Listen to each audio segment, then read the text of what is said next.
നിന്നിട്ട് ചതിക്കുന്നവരുണ്ടല്ലോ.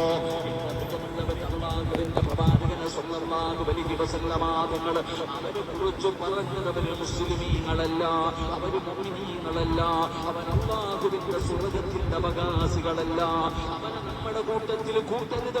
ചതി കാണിക്കുന്നവൻ, കൂടെ നിന്നിട്ട് ചതിക്കുന്നവൻ, കൂടെ നിന്നിട്ട് വഞ്ചിക്കുന്നവൻ, അവന് കള്ളനാണ്. അവന് നിങ്ങളുടെ കൂട്ടത്തിൽ നിങ്ങൾ കൂട്ടല്ലേ എന്ന് ആദരവായ പ്രവാചകൻ നബി മുഹമ്മദ് മുസ്തഫ. പ്രതിസന്ധികളിൽ, ജീവിതത്തിന്റെ ദുഃഖങ്ങളിൽ, ഒറ്റപ്പെടുന്ന നിമിഷങ്ങളിൽ, തളർന്നും തകർന്നും പോകാവുന്ന നിമിഷങ്ങളിൽ ഒന്ന് പിടിച്ചു നിന്നാൽ പിന്നെ പടച്ചോന്റെ ഒരു കെട്ടി. ഞാൻ എൻ്റെ മക്കളോട് പറഞ്ഞിട്ടുണ്ട്, ചികിത്സയ്ക്ക് ശേഷം ആരോഗ്യത്തോടെ എഴുന്നേറ്റ് നടക്കില്ല എന്നുണ്ടെങ്കിൽ ചികിത്സിക്കരുത്. വേദന സംഹാരികൾ മാത്രം നൽകുക. സാധ്യമെങ്കിൽ ഇഷ്ടമുള്ളത് തിന്നാനും കുടിക്കാനും തരിക. ഒരു നിയന്ത്രണവും പാടില്ല. സർക്കാർ ആശുപത്രിയിൽ കിട്ടുന്ന ചികിത്സ മാത്രം മതി.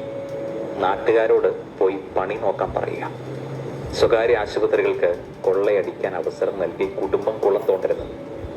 മരണം പ്രകൃതി നിയമമാണ്. അതിൽ പ്രത്യേകിച്ച് വിഷമിക്കാൻ ഒന്നുമില്ല. എല്ലാം ഒരു മായയാണ്. മരിക്കാൻ ആശുപത്രിയുടെ ആവശ്യമില്ല.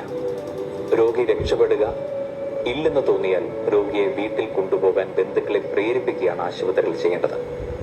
ICUവിൽ വൃദ്ധരായ രോഗികൾ ഒരു വിധത്തിലും പീഡനം അനുവദിക്കാൻ പാടുള്ളതല്ല.